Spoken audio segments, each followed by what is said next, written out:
오늘 또 우리 성도님들이 만날 때마다 당신은 정말 괜찮은 분입니다 하고 축복하면서 서로 교제 나누시고 위로하고 격려하는 그런 우리 모임이 될 수 있기를 주의 이름으로 축복합니다. 여러분들은 주일 교회에 오실 때 어떤 생각을 하면서 발걸음을 하십니까? 교회에 오는 길에 마음속에 아마 여러 가지 그 질문이 떠오르지 않을까 생각돼요. 예를 들면은 오늘 교회 가면은 또 어떤 말씀을 주실까? 또 하나님께서 나에게 어떤 은혜 주실까? 오늘 교회 가는데 하나님께서 또 나의 기도를 응답해 주실까? 아유, 나는 언제 이 고난이 내게서 지나갈까? 오늘 또 성도들 내보면서 또 뭐라고 할까? 막 이런 많은 질문을 우리가 마음에 품고 교회로 발걸음을 할 것입니다. 근데 여러분, 오늘 본문 시편 15편은 다윗의 시인데요, 다윗도 그 하나님 앞에 예배드리러 가면서 하나님께 질문을 하고 있는 모습을 오늘 본문 1절이 말씀해 주고 있습니다. 1절 보실까요? 여호와여, 주의 장막에 머무를 자 누구오며 주의 성산에 사는 자 누구오니이까? 이게 어떤 배경이냐면, 다시 말씀드리지만 다윗이 지금 하나님 앞에 예배드리러 가면서 하는 질문이에요. 하나님, 주의 장막에 머무를 자가 누굽니까? 주의 성산에 사는 자가 누굽니까? 하고 질문을 하고 있는 모습입니다. 학자들은 이 시편 15편을 입당시 곧 예배자의 자격을 묻는 시편이라고 그렇게 이해를 하고 있습니다. 무슨 말인가 하면 다윗이 이 시를 기록한 이후로 이 시가 후대 이스라엘 백성들에게 이게 전하여졌다는 겁니다. 그래서 후대 이스라엘 백성들은 이 하나님 앞에 성막이나 성전에서 예배드리러 갈 때에 그 예배자의 자격을 묻고 답하는 예식문으로 이 시편 15편을 사용했다는 겁니다. 이제 이런 내용이에요. 지금 이제 이스라엘 백성들이 안식일에 성막, 그 후에는 성전이죠, 성막이나 성전에 가서 예배 드리러 가는데 그 성막 입구에 서서 이렇게 하나님께 질문한다는 겁니다. 여호와여, 주의 장막에 머무를 자 누구오며 주의 성산에 사는 자가 누구오니까? 이렇게 물으면은 그 제사장들이 이제 2절부터 5절까지 내용으로 답을 한다는 겁니다. 정직하게 행하며 공의를 실천하며 그의 마음에 진실을 말하며 그의 혀로 남을 허물하지 아니하고 그의 이웃에게 악을 행하지 아니하며 그의 이웃으로 비방하지 아니하며 그의 눈은 망령된 자를 멸시하며 여호와를 두려워하는 자들을 존대하며 그의 마음에 서원한 것은 해로울지라도 변하지 아니하며 이자를 받으려고 돈을 꾸어주지 아니하며 뇌물을 받고 무지한 자를 해하지 아니하는 자이니. 이렇게 제사장이 답을 한다는 겁니다. 그 백성, 예배드리는 이스라엘 백성들은 묻고 제사장은 답을 하고, 그러면서 이 예배자들이 예배드리기 전에 하나님께서 원하시는 그 참된 예배가 무엇인지를 다시 한번 생각하면서 예배를 드렸다는 것입니다. 저는 우리 참 오늘날 한국 교회도, 우리 교회도 좀 그게 필요한 것 같아요. 예배로 나오실 때 이런저런 마음속에 생각이 떠오를 것입니다. 그 많은 생각 속에서도 하나님께서 정말 원하시는 예배자는 어떤 사람입니까? 하고 물으면서 우리가 이 예배에 나와서 예배 드릴 때 한 분 한 분들이 정말 참된 예배자로 하나님께 예배를 드리고 영광을 돌려드리는 그런 놀라운 은혜 역사가 있을 수 있기를 주의 이름으로 축복합니다. 여기서 이제 주의 장막이라는 단어가 나오는데 1절에 이 주의 장막이란 하나님의 언약궤가 보관되는 장막을 말하는 겁니다. 지금 다윗 당시에는 아직까지 이 성막이 지어지기 전이었고 사울 왕 때 블레셋에게 빼앗겼던 언약궤가 다시금 돌아왔는데 당장에 지금 성막이 지어지지 않았기 때문에 그것을 하나님의 언약궤를 임시로 보관하는 장막, 이게 바로 주의 장막이거든요. 그래서 이제 주의 장막에 머무를 자라는 말은 단순히 장막 안에 들어가는 사람이 아니라 하나님의 임재의 상징인 바로 이 언약궤 안에 머무는 자, 즉 하나님의 임재 가운데 거하며 하나님과 교제하는 사람을 의미하는 것이 바로 주의 장막에 머무를 자라는 의미란 것입니다. 그리고 또 주의 성산이라는 단어가 나오는데 1절에 이 주의 성산은 시온산을 가리킵니다.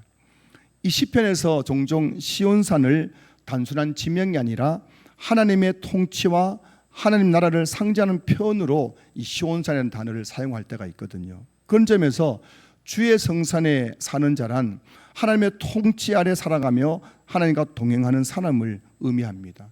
여러분 지금 이 시편 15편을 한번 머릿속에 그려보세요. 다윗이 하나님 앞에 예배드리러 가면서 하나님께 질문하고 있는 겁니다. 여호와여, 주의 장막에 머무를 자가 누구오며 주의 성산에 사는 자가 누구오니이까? 다시 말하면 하나님, 누가 주의 하나님의 임재 가운데 거하며 하나님과 교제할 수 있습니까? 누가 하나님의 거룩한 통치 아래 살아갈 수 있습니까? 라고 질문을 하고 있는 겁니다.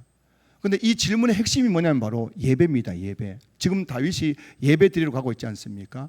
그 1절이라는 이 질문의 핵심이 뭐냐면은 누가 하나님 앞에서 참된 예배자입니까? 라는 질문이란 겁니다. 다윗이 하나님을 예배로 가면서 하나님께 질문하고 있는 겁니다. 하나님, 하나님께서 기뻐하시는 참된 예배자는 누구입니까? 하나님이 찾으시는 참된 예배자는 누구입니까? 라고 질문하고 있는 거예요. 그 질문에 대해서 하나님께서 다윗의 마음속에 감동을 주셔서 주신 응답이 바로 2절부터 5절까지 내용인 겁니다.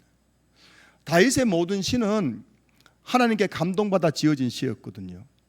다윗이 예배 드리러 갈 때마다 하나님께 계속 질문한 거예요. 하나님, 하나님 앞에서 참된 예배자는 누구입니까?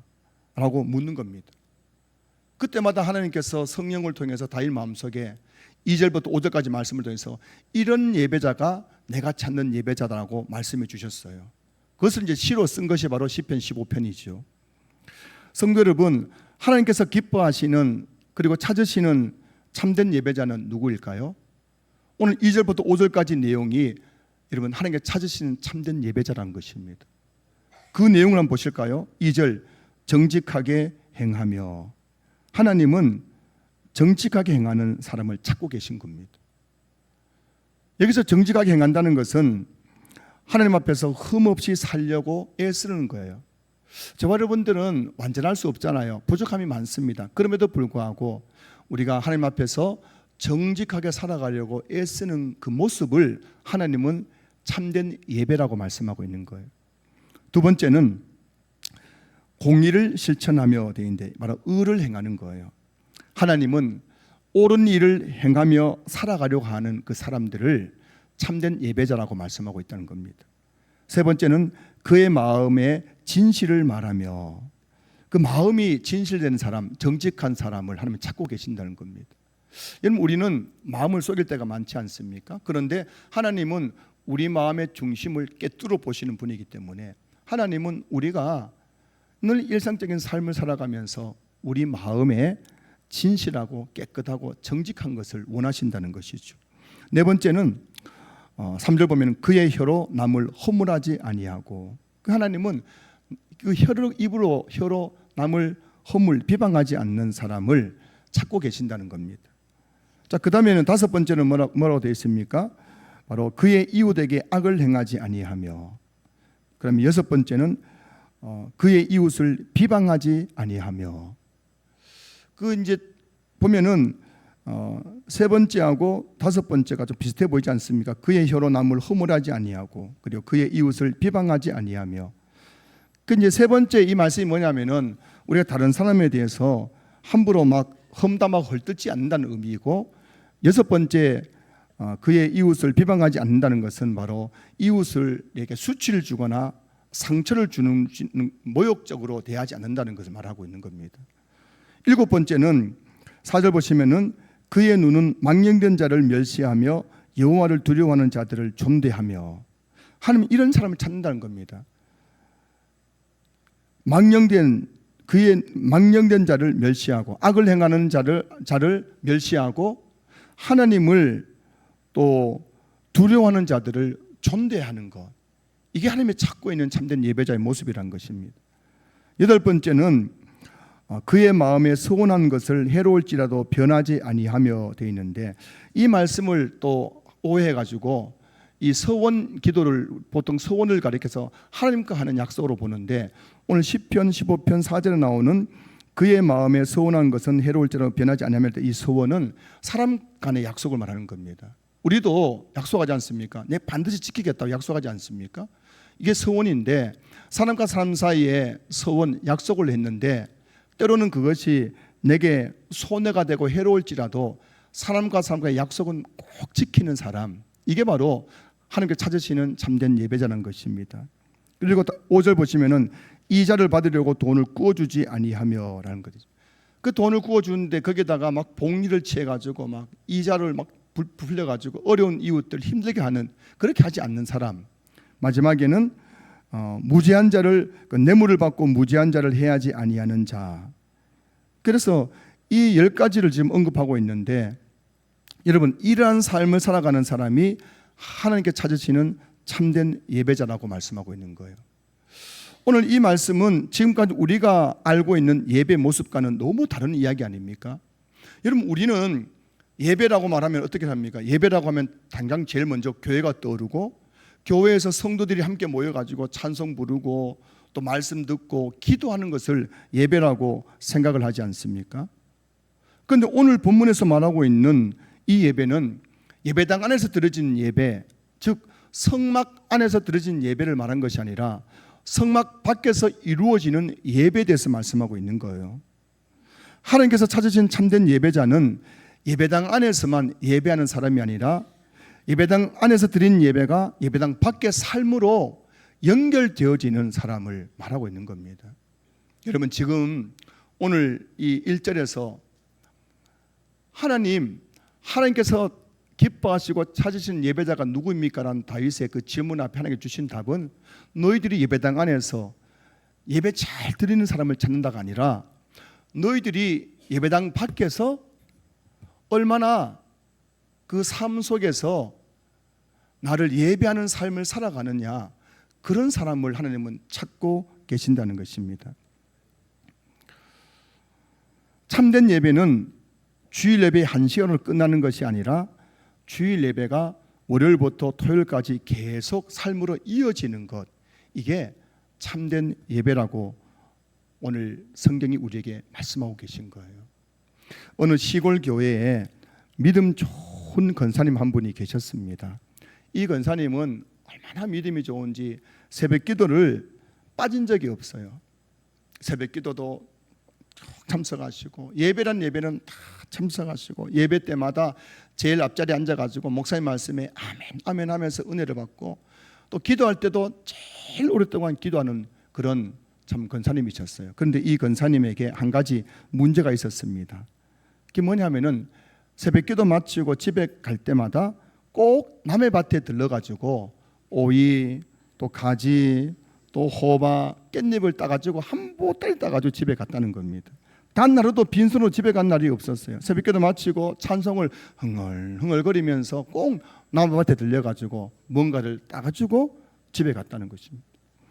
그래서 이 권사님은 교회에서는 누구나 인정하는 1등 권사님이셨는데 동네 사람들에게는 남의 집 밭을 훔치는 도둑이라고 소문이 난 사람이었어요.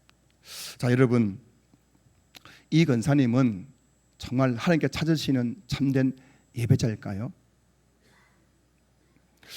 어쩌면 오늘 우리의 모습은 어떤지 한번 생각해 봤으면 좋겠습니다.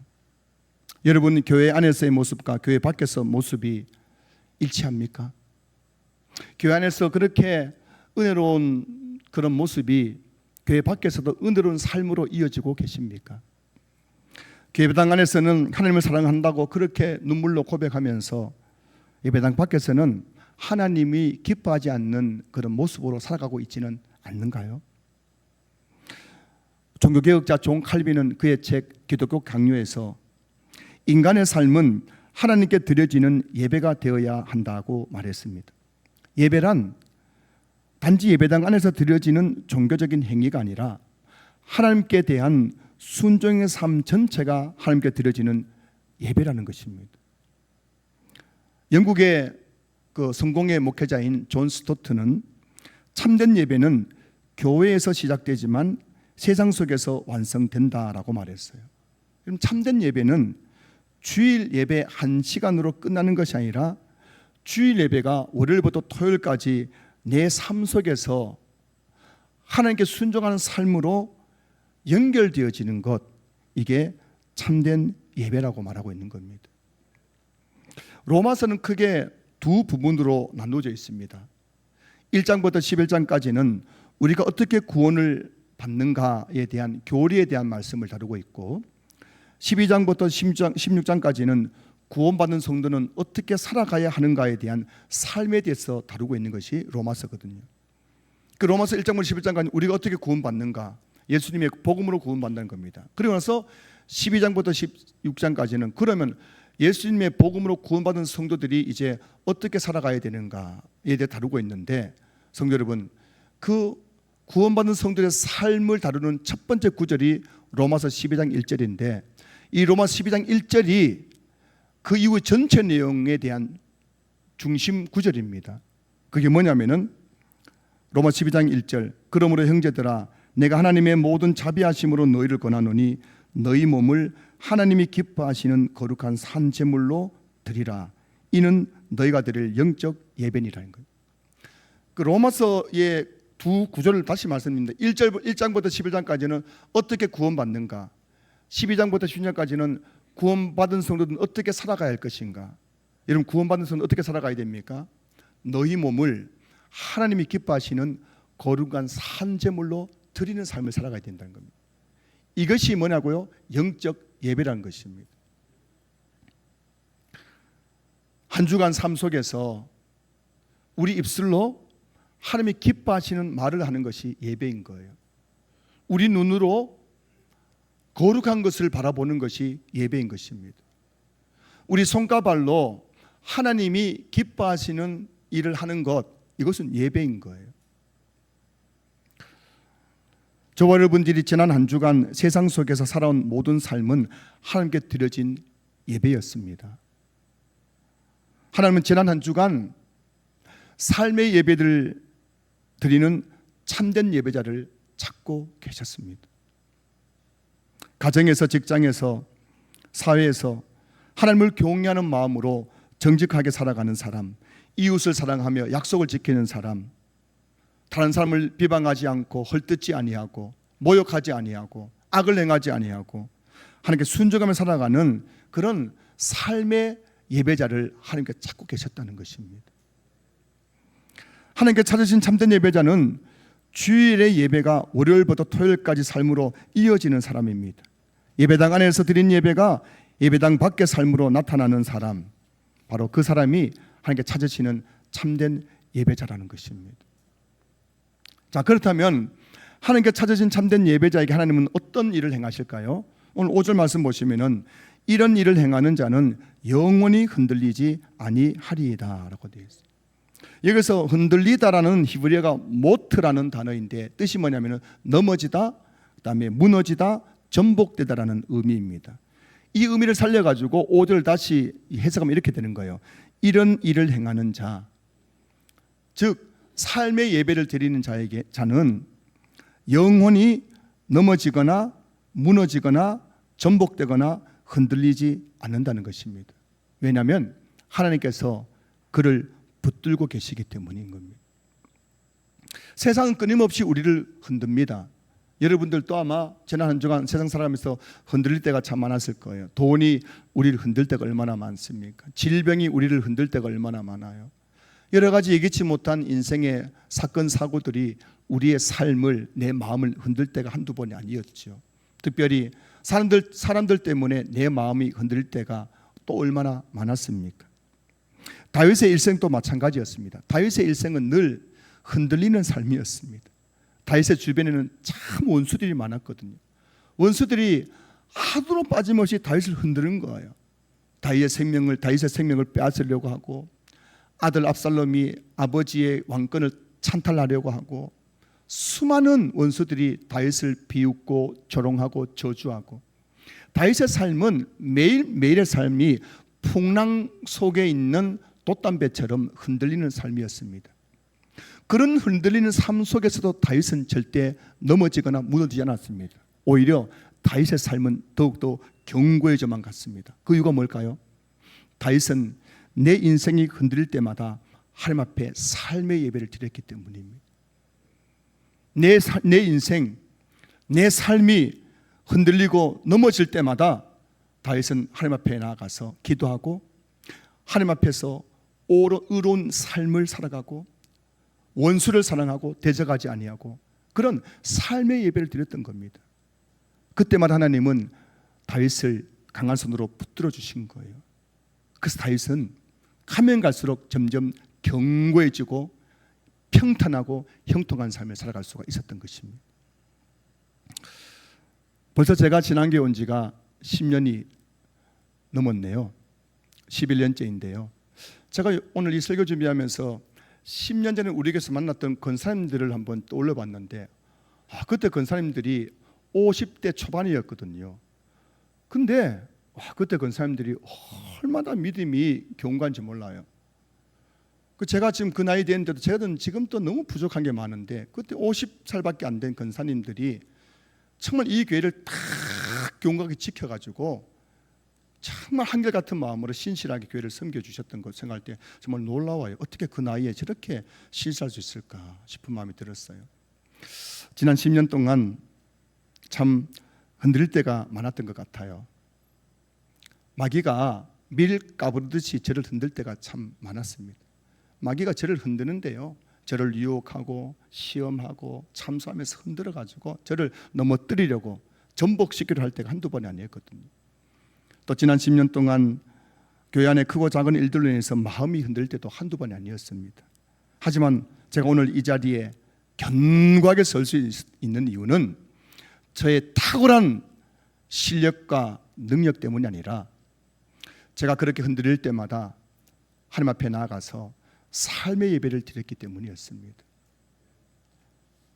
흔들릴 때마다, 내 삶이 흔들릴 때마다 날마다 내 죄를 회개하고 하나님을 두려워할 줄 알고 성도님들을 마음으로 사랑하며 섬기는 그 삶의 예배를 드리는 것을 하나님께서 보셨던 거예요. 그래서 하나님은 흔들릴 때마다 저를 강한 손으로 탁 붙들어 주셔서 여기까지 올 수 있게 해 주신 것입니다. 한 번씩 존경받는 목회자들이 무너지는 모습을 볼 때가 있습니다. 정말 훌륭한 목회자였거든요. 그런데 한순간에 무너져 버리는 거예요. 여러 가지 이유가 있겠지만 나중에 들리는 이야기를 들어보면은 한순간에 무너진 목회자의 공통점이 뭐냐면은 삶의 예배가 무너졌다는 겁니다. 조금씩 삶 속에서 오늘 2절부터 5절까지 말씀하고 있는 그 삶의 예배가 무너지니까 나중에는 하나님께서 그 붙잡고 있는 손을 놓아버리는 겁니다. 그 순간 와르르 그 목회와 삶이 무너져 버리는 겁니다. 성도 여러분 기억하셔야 됩니다. 여러분들이 대단해서 그렇게 여러분들이 서 있는 것이 아닙니다. 하나님께서 여러분들을 붙들고 계시기 때문에 여러분이 그 자리에 서 있는 거예요. 하나님 그 손 놓아버리는 순간 우리는 하나같이 넘어지고 무너지고 전복될 수밖에 없는 인생임을 아셔야 되는 겁니다. 그렇기 때문에 하나님은 우리에게 예배당 안에서 예배뿐만 아니라 예배당 밖에서의 삶의 예배에 대해서 그렇게 우리에게 간절히 요구하시고 원하시는 것입니다. 말씀을 마무리하겠습니다. 오늘 우리가 드리는 주일 예배는 참으로 중요해요. 하나님은 오늘 이 예배를 통해서 우리가 한 주간을 살아가는 데 필요한 모든 은혜와 모든 능력과 모든 지혜와 모든 위로와 모든 말씀을 베풀어 주시길 원하십니다. 이 주일 예배가 너무너무 중요한 거예요. 오늘 그래서 이런 말 있잖아요. 주일 예배 성공하면은 한 주의 삶에 성공한다. 왜냐하면 주일 예배 때 하나님께서 우리에게 모든 것을 부어주시기 때문이에요. 어떤 학자가 연구를 했는데 새 둥지에 보면은 갓 깨어난 그 새끼 새들 있지 않습니까? 그 사진 보면은 그 새끼 새들이 어떻게 하고 있어요? 입을 쫙 벌리고 있잖아요. 쫙 벌리고 있어요. 그 새끼 새들은 본능적으로 안에서 깨어나자마자 제일 먼저 뭘 한다고요? 입을 쫙 벌리는 거예요. 벌리고 뭐 하는 거예요? 엄마 나에게 젖 줘, 먹을 거 줘, 이렇게 한단 말이죠. 그러면 이 어미새가 밖에 가서 벌레를 물고 와가지고 여러 새 새끼들이 지금 입을 쫙 벌리고 있는데 어떤 새에게 그 먹이를 줄까요? 이게 연구했대요. 정확한지 모르겠는데 하여튼 그 자료가 있어요. 그 새 어미새가 어떤 새에게 먹이를 주냐면은 입 제일 크게 벌리는 새끼를, 얼마나 지금 간절했으면 저렇게 입을 벌리고 싶어서 그 새끼에게 먹이를 탁 넣어준다는 겁니다. 예배는 그런 것 같아요. 여러분 성경에 말씀하고 있잖아요. 하나님은 사모하는 심령을 만족해 하신 분입니다. 은혜도 여러분 사모하는 성도님이 받는 겁니다. 축복도 복도 사모하는 자가 받는 거예요. 말씀도 사모하는 자의 귀에는 들리지만은 사모함이 없는 자에게는 말씀이 들리지 않습니다. 그 여러분 오늘 저와 여러분들도 이 예배 드릴 때 정말 은혜 받으려면, 복을 받으려면, 말씀을 받으려면, 능력 받으려면 어떻게 되겠습니까? 입을 어떻게 해야 되겠어요? 쫙 벌리고 하품하는 것이 아니라 입을 쫙 벌리고 간절히 사모해야 되는 거예요. 입을 벌리면 안 되고 우리 마음을 활짝 열고, 하나님 내가 은혜 받고 싶습니다. 오늘도 능력 받고 싶습니다. 복을 받고 싶습니다. 간절히 사모할 때 하나님께서는 우리 가운데 일주일을 살아갈 수 있는 모든 영적 자원을 우리 가운데 부어주실 줄로 믿습니다. 그래서 여러분 이 주일 공예배가 그만큼 중요한 거예요. 공예배에서 은혜 받는 성도들은 일주일을 살아내고 견뎌낼 수 있는 힘과 능력을 공급받는 거예요. 자, 그런데요, 이 주일 예배도 너무너무 소중하고 우리가 귀하게 여겨야 되지만, 하나님께서 우리에게 원하시는 예배는 주일 예배를 드린 다음에 삶 속에서 이루어지는 삶의 예배를 너무너무 간절히 원하신다는 겁니다. 우리가 주일 예배 드린 다음에 삶 속에서 우리 몸을 하나님께 기뻐하시는 거룩한 산점을 드리는 이 삶의 예배를 하나님께서는 기뻐하시고 그런 예배자를 찾고 계신다는 겁니다. 어쩌면 그런 것 같아요. 오늘 우리 지금 예배 드리는 모습 보면 하나같이 다 참 엄숙하고 경건하게 예배를 드리는 거예요. 이 예배 드리는 모습만 봐가지고는 하나님께서 누구에게 복을 줘야 될지를 잘 분간하지 못할 수 있을 것 같아요. 그런데 여러분, 오늘 여러분들이 이렇게 간절하게 경건하게 예배 드린 것도 하나님 보시지만, 오늘 우리 가운데에 하나님 어떤 사람에게 복을 주실까 생각해 보면 그런 것 같아요. 지난 일주일 동안 월요일부터 토요일까지 삶 속에서 삶의 예배를 통해서 하나님을 경외하고 이웃을 사랑하면서 그렇게 삶의 예배를 잘 드린 성도들이 주일 교회에 나와서 예배 드릴 때 그 성도들에게 한 게 더 큰 은혜와 복을 주시지 않겠는가 생각해 보게 되는 겁니다. 하나님은 우리의 은혜로운 찬양보다 정직한 삶을 기뻐하시는 거예요. 하나님은 우리의 오랜 기도보다 이웃을 사랑하는 삶을 기뻐하시는 겁니다. 하나님은 교회 안에서의 화려한 신앙의 모습보다 교회 밖에서 하나님을 경외하는 삶의 예배 드리는 삶을 기뻐하시고 그런 예배자들을 찾고 계신다는 것입니다. 시편 15편은 이스라엘 백성이 성막이나 성전에 들어갈 때 예배자의 자격을 묻고 답하는 예식문으로 사용됐다고 말씀드렸는데요. 오늘 우리가 마지막으로 한번 설교를 마무리하면서 우리도 한번 질의응답을 해봤으면 좋겠어요. 제가 이제 여러분들에게 1절 말씀으로 여러분 질문 드리면 여러분들이 2절부터 5절까지 한번 읽는 것으로 설교를 마치려고 합니다. 여러분 오늘 이 예배의 핵심이 뭐냐면은, 예배란 것은 교회 안에서만 드리는 것이 예배가 아니라 교회 밖에서 살아가는 우리의 모든 삶이 하나님께 드려지는 거룩한 삶의 예배, 영적 예배라는 것을 여러분들이 좀 꼭 기억하셨으면 좋겠습니다. 특별히 삶의 예배에서 가장 중요한 게 뭐냐면은 이웃과들과의 관계예요. 이웃과의 관계 속에서 드려진 예배가 삶의 예배에서 가장 중요한 부분이라는 것을 여러분들이 기억하시면서, 오늘 주일 예배도 여러분들이 정말 하나님께 정말 온 마음과 정성을 다해 드릴 뿐만 아니라 삶 속에서도 여러분의 삶이 하나님께 찾으시는 참된 예배자가 될 수 있기를 주의 이름으로 축복합니다. 그래서 제가 1절 말씀을 제가 읽으면 여러분들이 2절부터 5절까지를 이제 읽어주시면 되겠습니다. 여호와여, 주의 장막에 머무를 자 누구오며 주의 성산에 사는 자 누구오니이까? 이제 여러분 답을 해주시면 되겠습니다.